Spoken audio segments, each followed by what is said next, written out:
Just a fella, man. I'm here interviewing my homie, in my walkie upstate, man. Chris used to go by Gutter. Now, what do you say with your line? I do gutters now. I'm not gutter no more, but I will fix your house up. He's not Gutter no more with an A, but he does gutters. He does good work too. I just walked around his house, man. He's working on excellent work, man. So hit my man up. We'll put his info in the link and all that. So Dan, what's up? I call him Gutter, man, but we're gonna start trying to change it. Chris, we're trying to change our lives, man. So we're trying to change our lives. We're not going by old nicknames and all that. C's, Gutter. No, now it's Justin and Christopher. Christopher, bro. Screw it, man. Where we meet at. He don't remember me as kids, but as kids we played football. I just remember he hit hard. You know, when you're kids and you're punching on each other, I was soft and I used to hide. I remember specifically hiding under the jungle gym joint because you was going to hit me. Now, I don't know aggressive stuff because I always tried to act like but I was really scared of you when we were young. when we were younger, bro, he doesn't remember, so I could have lied about that. I could have lied and said I was bullying him. No, he was never soft, though, bro. I would have believed it. Really? The same way, probably. But when people mess with me, I'll flip the switch. What? I never looked at you as a kid like that. Yeah. He was always humble when I met you, when I knew you, pretty much. Though I think. Bullying, when people start bullying me, my mom always said it was a bully, so that's where I got it from. And I don't be wanting to, but pushing the corner. Pushing the corner. The guy, lashes out. But we're changing the narrative. My man, this is the first time I've seen him since 2019 when I was released from Mahanoy. We was up. So this is 6 years since I last seen him. He's doing good, man. I'm impressed. Like I said, I just went around his house and all that. We'll drop the address. A small business owner, and I own my house. Yes. And he owns his house. You guys may think that's like, all right, yeah. Many of you probably own your house, but to me, as a felon, somebody that has spent their life in prison, their adult life, like that is not on his feet, like this to me is like, whoa, bro, because you came from where I came from, and now look what you have accomplished, bro. And that's why I really wanted to get him on the podcast. And he was a little hesitant. I'm gonna keep it a beam, bro, because I guess in prison you felt like you didn't do a lot of the violent stuff, maybe, but I'm not glorifying the violence. That's part of prison, bro. That's what they glorify. Yeah. That, though, I don't know. So that's all that gets. But you still got respect, though. I never seen nobody. I don't recall anybody trying to everybody always respected you, bro. Like, I never, because you're quiet, like, you minded your business, you did your legal work, you played your little ping, and all that. He pinged up there. We just had a ping pong table in there. Bro, so let's go back. Basically, all right, you don't remember as children. That was just a small part of it, you know what I mean? But, so basically, then technically after that, we met in what? County, right? Yeah, county. Me, you, Yusuf. You had the hair, the braids. Do you remember why I told you to cut it? I don't know. I should have listened earlier, but I only got to it. So listen, my man had braids and all that. You know, that's back, we're talking years ago, right? So I told him, like, listen, bro, you're going upstate. And the only way to get your hair on upstate is you gotta sit in between another man. And it's the, the people that people don't like to associate doing it and all that. So I told him.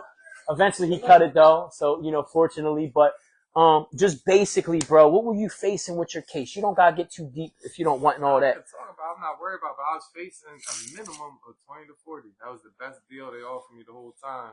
That was, the deal they offered me was 20 to 40. But if I lost, it could have been up to 50 to 100. The way they were, coming at me, I felt as I'd get at least 30 to 40 years if I lost trial. So just to reiterate, his deal was 20 to 40 years. That was the best. The best deal with the that lawyers he got. That cost $10,000, and I fired the other one for $5,000. This is the second lawyer, high ruler guy, but that's the best deal, 20 to 40. So essentially, your case was. Go ahead, briefly explain. If you can explain. How it happened is aggravated assault, but on a police officer, right? Yeah, but I got pulled over, not a violent person, never been. I had a pistol on me. I ran. I didn't want to get caught with it. I just wanted to throw it in the woods or something, and I could get caught, but just not with that. So I ran, I threw it, whatever, and then just stuff got goofy. They made some accusations that weren't true. And then I had to defend myself, but it went off when I threw it, and yeah. Real quick, Brian Fay said, from a felon to a felon, keep doing your thing. We're trying, bro. We're trying to inspire, change the narrative and all that. Real quick, bro, drop in the comments if you can hear clearly. We got our microphones. Let us know if you can hear both of us clearly. Just give a thumbs up. Anybody can give a thumbs up now. We'll see it. You know what I mean? Bang, bang. Let me know that the sound is coming through appropriately and all that. So, essentially, the cop tried saying you tried to shoot him and all. I don't want to discuss, like, yeah. Okay. Like, all right. but it was Yeah. just, I'm going to tell you what I did. I ran, I threw it. I never was trying to hurt nobody. I never did hurt nobody. Nobody got hurt that night. I got hurt. I sustained a gunshot with my foot. But all I know is I was on some Cheddar Bob stuff, or was it down? Cheddar Bob. He's trying to get that joint off. Which foot is it? Which foot is it? My right foot. My right foot. Caught a bullet. But, you know, my whole thing is just like, I never hurt nobody in the chest, wasn't hurting people that night just to try and get away. It was on camera, me running away. I never turned around like, hey, you know, like to face them or fight, nothing like that. But anyway. All right, so what did you end up getting? I ended up just getting found guilty for what I said I did, which was I had a pistol. So I got found guilty of the gun, but they still just threw the book at me, 10 to 20 years. All right, and you did the 10. People would have got like, 1 to 2 for that, or, just a gun people got counted with. Yeah. Mine was a little bit like, but I'm glad I got everything I got. I don't deserve nothing, but I'm glad it went the way it went. I learned my lesson, Sometimes we gotta go through the affliction, the pain. People say that I resonate in the past a lot because I need to remember the pain of what I came through, the adversity. So I know not to go back to certain thought processes and behaviors. And basically, essentially, I believe that's what he's saying. Like, he needed that to get him. And what he's doing now, like I said, like when this man picked me up today to come hang out, like I said, we haven't seen each other in years. I don't know what I was expecting, but not this. Like, this is amazing, man. And like, I'm not like exaggerating, man. Like, I'm very impressed by my homie, man. And even he checked me a couple of times with my thought processes, right? So I'm always speaking positively, internalizing that, and I didn't realize some of my statements were not conducive with that type of thinking. He pointed out, like, yo, we're not doing the, what did you say, the negative talk or the talking down, self-defeating talk. And I didn't realize I was doing it. I didn't realize that's what it was because my overall mindset is positive. So this is why it's good to have like-minded individuals with you. And I'm like, damn, I'm just very impressed by him, man. So congratulations on that. So let's go back to county, bro. What do you remember from our time in county? I don't remember much from that because I've been through so many prisons and all that, bro. Like, me or you? With us, you, just us, being bro. A good person through it all. That's what I remember the most. Through the county and you fighting your case, you didn't take it out on me. Or just period. You didn't like punch people in the face, but you were capable of doing that any day. And I've seen you, but you stood up for people sometimes. I think the one guy got his trade took in his son. I think you stepped up and gave him some. I think you had to beat somebody up that day, but stuff like that. Oh yeah. I can relate and stuff like that. I don't know. And for being in there, we just fighting our case and stressful. It's stressful there, but we try. Yeah. Everybody else is stressed out too, not just us. Everybody. Hostile. You don't know your future. Yeah, because you're facing dudes are getting time. Like, this man's deal was 20 to 40 years. Now you're sitting in county for a year, or 2 years, or 3, whatever. The longest I said was a little over a year, but 43 months this man was in county is not an easy place because you don't have all the luxuries of state. You can't go nowhere. You're stuck on the block. So, and when he's speaking about a trades, I don't remember the specific incident because this is something that happened a lot. But in Montgomery County, in the county, when they feed the block, they grab the amount of trays equal to the block and they sit them down. And you just gotta, it's all men for themselves. Essentially, you gotta grab the tray. So, a lot of people miss their food. A lot of weaker men miss their food. And then my friend I was just with earlier, he did the same thing. A little weaker guy lost his food. He gave him his and he went and found who had it. Actually, he was the biggest guy on the block that time. I don't care. I beat him up. I punch on all of them, bro. He did. And he impressed me with that. Yeah, I came to help him, so I thought we were going to have to jump the guy, man. By the time I got out there, it was over. And I promise you that, but that's a different story. Bro, I got in more fights in Montgomery County than I have ever done in all my years upstate. And I've never done what I consider a county bid. Like, I was never sentenced to county. I've done time in county fighting my case, but I've gotten way more fights there than I've ever gotten upstate, bro. And I got in a lot of shit upstate, bro. That's That's counties are a count. little bit Yeah, different. count. That's a lot. I don't know. It's more I think stressful counties than more. Yeah, bro, less ratting and all a that. lot more stressful people now. That they Yeah, still fighting the kids. yeah. We're in The fight or pre-contemplation of flight ratting. mode. We used to get the rats off the block. Fuck the county. Joel said, yeah, for sure, bro, no doubt. Thank you everybody that's joining now. We're with my man Chris. He used to go by Gutter. Now he just does gutters. So if you need your gutters done, anything in the house, my man does it right. Tile work, flooring, windows, roof. Yeah, he does it all. Siding, hit my man up, man. drywall, paint, yeah. All of it. So, damn, all right, you get 10 years, right? What, 10 to 20 it would be then. You go upstate, and that's where we reconvene. I was up there first, or you were? You were up there first. You okay. Actually showed me the way. All me how to, because I was on county time. You showed me upstate time. I've never been there before. I remember, so, listen, we used to be upstate. This is what I remember from my man. Well, a couple things. First off, like I said on the live workout, our cups are about that big. This man would fill up coffee, like instant coffee like this. He would fill the bag up, not with water, the cup, at least 75% full of coffee. Yes, bro. A half a cup. This is the cup. This is the coffee grounds.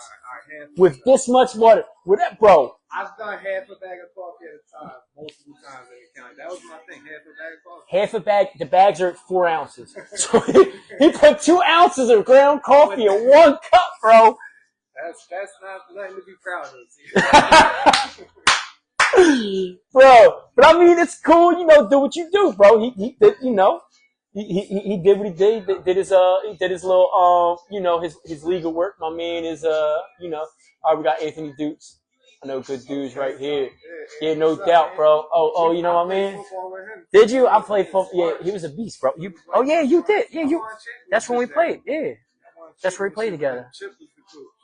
Yeah, I remember that, bro. I was about to get Chip was our Dukes.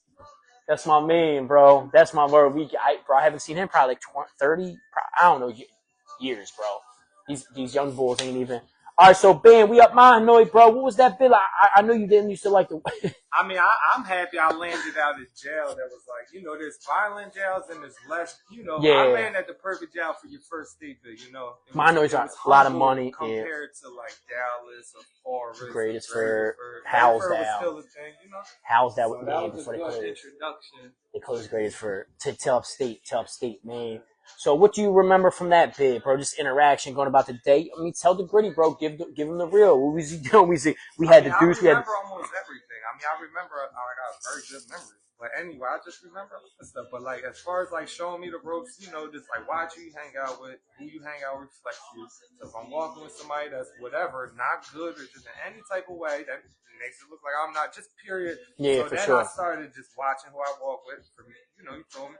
Or just talk to period. And once I started doing that, I just got addicted to that. Like I only talk to like, good people, the thorough people, like people that I grew up with, shiz, you, stuff like that. Oh yeah, shout out to T.O., man. Free the real, bro. Free the guys, man. Shout out to Shiz, bro. He got elbow, right? Yeah. Damn, bro. You got his info? Yes, I do. I gotta try to reach out, bro. Good dude, bro. Good dude.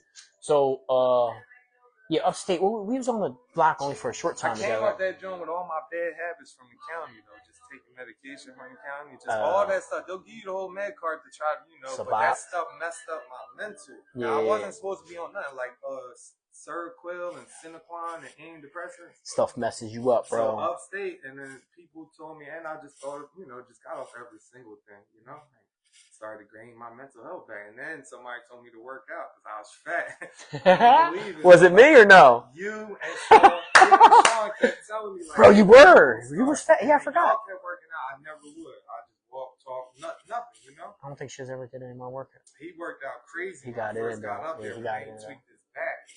Like 500, 400 club, all that heavy deadlifting stuff and the competitions. And he tweaked his back. He said all calisthenics after that. Yeah. For years, he just did push-ups, pull-ups, and dips. Yeah, he was cut up. Shiz was cut up, bro. Good dude, bro. Like I said, shout out to Shiz. All the real ones that is down, man. All the real ones that are down, bro. He's a good dude. No, I can't say that because, but yeah, let me come back to that so they can't relate a couple things. You know what I mean? I don't know. Dude's still in the prison system trying to survive, man. So we had fun up there, man. Like what he's referring. It was a lot of fun. We had listen. Don't think it was all bad. I had fun every single time. We had fun because listen, this is first off, prison was still prison. It is prison, and look, I'm gonna just cut to the chase. You were there when this show happened. It was two guys out there. Remember when we went to the yard, they shut the gate. And the two guys attacked the one guy. These guys I used to work out with every day too. And Pittsburgh, I knew they were strong. Like, cause I started. This is when I was working out. I seen this guy all the time. But one held him, and they both had knives, and they both just, and then nobody intervened. And we still had yards. They had coat. So I'm on the sidelines watching. Like, nobody gonna save this man? No, they didn't. And then the COs came over. And then the guy pulled the knife on him, like, back up. And the CO backed up. And then, you know, they said it was time. Like, so they finally stopped stabbing the dude. And then they got up. Everybody just looking. And he's like, all right, you guys got to put handcuffs on. They're like, fuck no, I ain't putting handcuffs on. I'm going to walk to the other side of the yard with this knife in my hand. If anybody touch me, I'm stabbing them. Then they let the guys do whatever they wanted, basically. They was in control of that situation. And then they walked to the other side of the gate and then shut the gate so nobody else in the yard can attack them. Because they were smart. They knew if they put the knives out, somebody can attack them. And then they left to the other side. Not saying they're smart in a good way. They use their smarts to do something. I mean, you know, that's just prison, bro. But that was just an example. Like, nobody's going to save me up here. If something happens to me like that, you know, a CO is not going to intervene because they sat back and there's like, hey, it's either me or this guy on the ground. And it was you on the ground. CO didn't do nothing. None of them. It's funny he said that, right? So my prison diary is one of my recent stories I spoke of a Howsdale ride about the stabbings and this and that. And this guy tried to say I was lying because he was in the feds and that he says, oh, they would have shot you in the gun tower. Our state, PA, they're not shooting. We've never heard of it. And there's been riots, stabbings. There's been, you know, it's infrequent, but there's been murders. Yeah, bro. Yeah, they don't. So the dude that, you know what I mean? We're going to post this and hopefully you see it, bro. This is telling us the first thing that counts. Our state is not like that, bro. Yeah. Because if he's not going to help me out there, I'm not walking. I'd rather walk by myself than nobody. Real rap. So then, then what you said resonated too. I'm not saying I didn't want to be involved with that. I didn't want to hear none of that. You know, and that turned me up, like, made me like, all right, I'm not coming back here. You're forced upstate though. Like what he's referring to, you know, I kind of broke him into upstate and gave him the, you know, the rundown because that was his first time upstate. He was through county. It's a completely different story. Got rock a different way. How I was taught upstate, and although it's not necessarily that severe anymore, you should still have that mindset. You should not, you're walking. Walkie's the person you walk with. This is the person you're always with. You go to chow, if you're on the block with them, you go to yards, you walk with them. This is the person, and this is the person you have to be willing to have their back, and they got to be willing to have yours. I was taught when I first came through upstate that do not walk with anybody you're not willing to kill for, you're not willing to die for.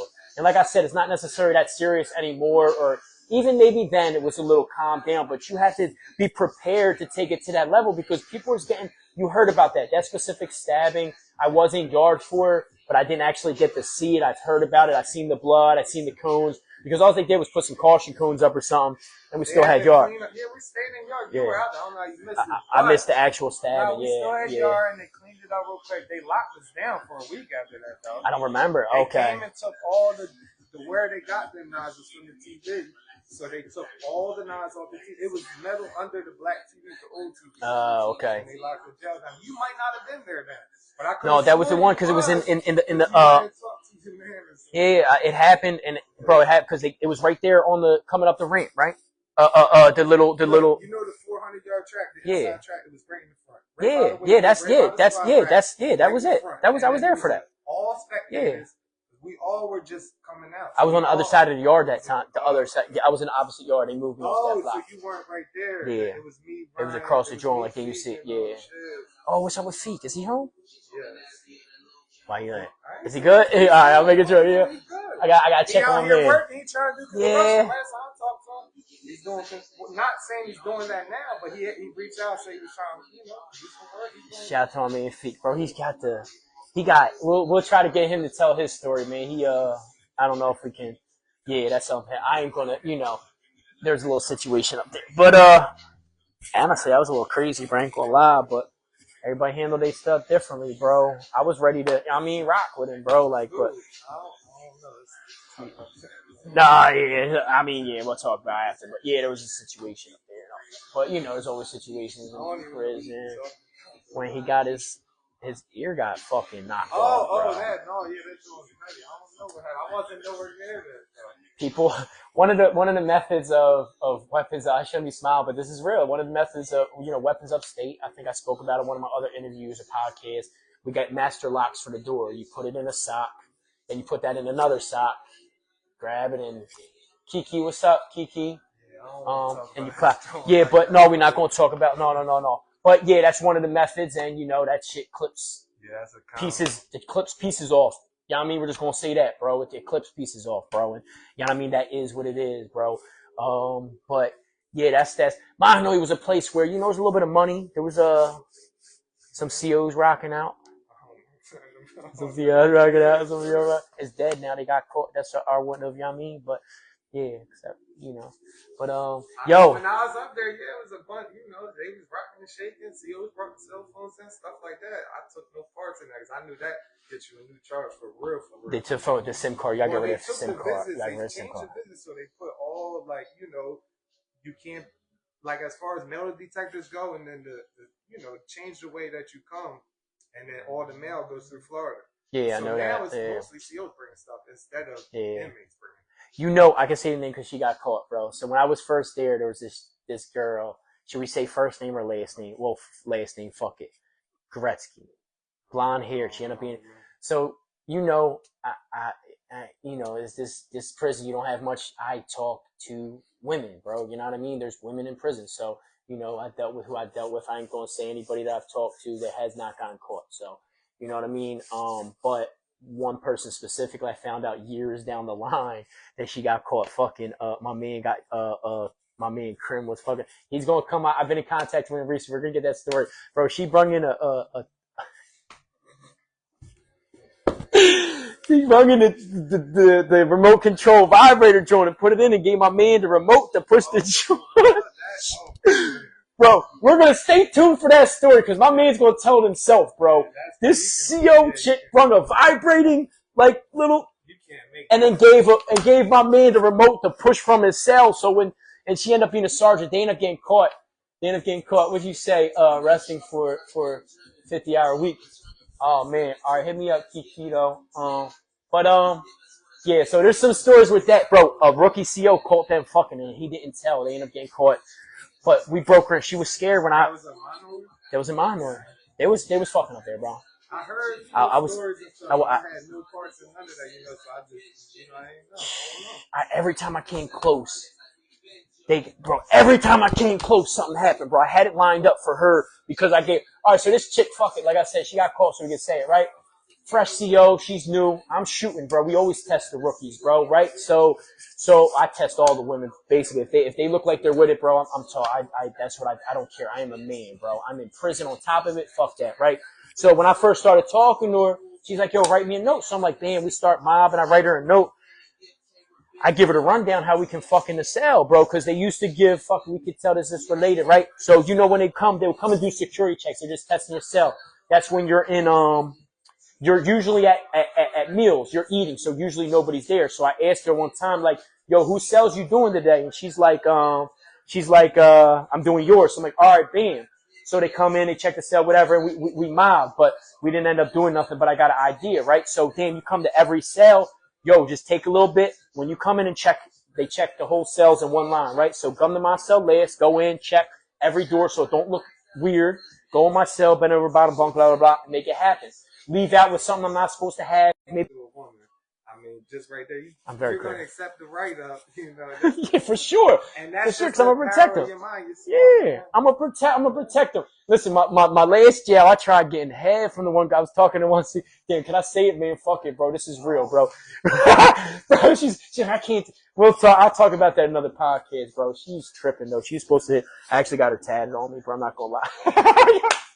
I got CO tatted here, bro. So what, man? It is what it is, bro. It wasn't on no in love shit. I'm gonna keep it a beam, bro. Because most of my shit is out there anyway on the freaky stuff that I tend to at times, bro. It was on some freaky stuff. That's all. It wasn't no in love stuff. It wasn't that. She was dealing with other people, but we're keeping it a beam here, bro. I don't care. I told y'all I keep my podcast real, raw, and uncut, bro. Like we got dogs in the background, all that, man. So bam, bam. All right, bro. You did what? 10 years, right? Yeah, 10 years. You got any more stories from Mahanoy? What you remember, bro? We can go to the success portion. I told you I remember it all. I remember it all, but you know, ask me a question. It was active. I mean, I don't remember mostly. I think that was an uneventful bid for me. Yeah, well, it was like that. That was times. uneventful. It was quiet, and just when it was quiet, it was best for me. But I, played ping pong. Ping pong to it, and that was my game. I lost a lot of weight because of that, because it's moving around. And you were beasting it, bro. You're beasting it. I wish Reef would come. Reef be watching my live still. Reef be on here. Block a lot. And then there wasn't enough talent on the block. I was gonna start moving to the blocks that had the best. There's some good dudes up mine. For the guys with high competition. Then I learned competition, like with basketball and all that stuff. Like, so I'm extremely competitive since I left there with everything. Tell me if you remember this, bro. So when we was up there for this specific bid, like K2 was heavy. Like we used to have the leaf stuff, not the paper. They sprayed the paper, but we had that. But we had mostly the leaf shit. The main drugs in jail now are Suboxone and K2. This is nothing that's unknown, or we wouldn't speak of it, period. But, bro, do you remember it seemed like every other day you got people running in the yard? When you get chased by the cops on the street and you'll go for a ride and you want to throw your work out the window, right? So that's how it was in prison, bro. We're in the yard not literally every other day, but it seemed pretty common where you got somebody just taking off, the cops chasing them, and they're trying to throw their pack. They be running in circles. But you don't got nowhere to go. If they throw it, they somebody else will try to pick it up. Yeah. Like if they can get it off at the right spot, somebody will pick it up. It's money. Away with it. It's thousands of dollars, bro. What you think they're gonna hand it in? No, you throw your pack of K2, bro. I remember having pockets. I played so risky, bro. My man such and such would give me the packs, and I would either pass it right off, or I'd have it in my pocket drawing, bro. I found a bag of K2 like months after the last time I actually had it in my pocket. You get gloves and you bag it up at the tip of the glove, whatever, and blah, blah, blah. It's easy to sell the bus traps in the yard. That's back when we still had packs of Newport. So a small bag would be a pack of Newports. That's $10. A 50 ball of Deuce would be like what fills the top of a chapstick. That's how my one homie such and such used to do it. That was bro. Yeah, you know what I mean? And that's how you trade. We used to get 13 sticks out of it, so you make $130 off a $50 bowl. You know what I mean? But whatever, that's the flip, bro. But all right, so out of all that stuff though, would I take away the most and work? Not all of it, but just like the sad part about it kind of was like some people would smoke that stuff and then they'd never be the same again. Like I would hear about it, like, hey, 5 to 10 years he got COVID such and such or whatever. And then he was regular all the way through the county, all the way to up there. He smoked that shit, and now he has to be walked to get his food because he can't. His brain don't work no more. So then and then people used to look at people like me, like it's either you're gonna like one or the other. If you're gonna choose to escape, a little bit. It's kind of like something that if it's really rough, you can't handle. I don't know. Somebody might turn to something. You can turn the workout to ping pong to books to just whatever. Drinking or drug, or something, or escape reality, or just help you through them weeks, months, whatever. It'd be back and forth. It's hard. Sometimes you're strong, sometimes you're weak, whatever. But for sure. It was either K2 or Suboxone, one or the other. K2 or Suboxone, man. Suboxone, so who don't know, it looks like a Listerine strip. And one strip, you break into 8 or 16 pieces, you sell for whatever you're selling for. Like a 16th of that is enough to keep you high all day. And when you're escaping pain, man, prison is painful, bro. You got family that's dying. You got events that you're not there for. People got kids and all that. It's rush. You seek escape. All right, so let me say this. You've been through that adversity, bro.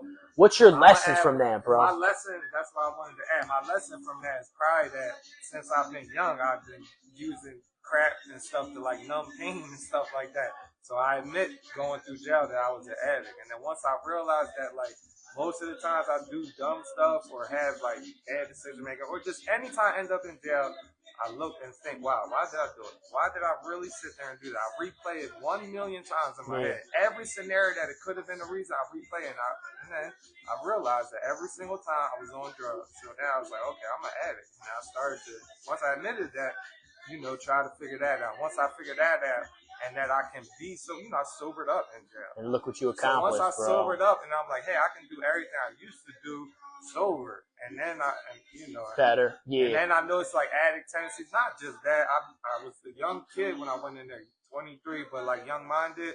And then, I grew a man in there. Just everything I learned mostly was in there. And then coming home, I had to decipher what was good and bad. I knew I wanted to be good. I wanted to be a good person, trustful, don't lie, just say, if I say something, try to be. I learned it all, combination by accepting drugs. Like that, I was an addict in there. And once I stopped doing that, I read self-help books. Yeah, and a lot of the better books, self. but mainly self-help books, like all that type of stuff. And I continually listen to that stuff or read stuff like that since I've been home and exercising. I weeded out a lot of the bad qualities I learned, being in jail or doing drugs. Both of them kind of go hand in hand in my mind. When I'm sober, Yeah, it's good. Like, so as far as that goes, like, that's done. And now I can make better decisions in life. So, that's the lesson. Make better decisions. Leaving drugs don't help me make great decisions. And I trust my decision making now. For sure. Say, basically, what he took it back to his thinking, man. Somebody check the dog balls. Bro, he's out. He's snoring and all, bro. Like, he's snoring. This one, that dog's big. That dog scares me, bro. But you gotta take it back to the thought processes behind the actions that you want to change, bro. Certain actions are not conducive with the lifestyle you're trying to live, a positive lifestyle, which I encourage everybody, bro. You got to check it. Like he said, bro, he thought about it a million times. People act like overthinking is a bad thing. No, we got to check our thoughts before they turn into emotions and actions, because that's where we mess up, man. Yo, great advice from my man, Chris. I struggle not calling him by the name I knew him from years ago, but we're not going by these names because we're not that people anymore, bro. I don't want to be C's no more. He don't want to be gutter no more because he's not in the gutter. He's doing gutters. I mean, like I said, so hit my man up. You need some work. And you know what I mean? C's is something that was associated in prison. It's a prison name. It's something that, I gained a lot of notoriety on, which I don't necessarily want no more. Like, I don't want that. I want to be known as a positive person, man. Yo, this is success of a felon, man. I'm chasing to get to the level my man's at, bro. Yo, thank you for coming on the podcast. Even though you want to do it, my man Gutter, man. Yo, stay tuned, live loyal, man. Just a felon. Thank you for tuning in. More to come, man.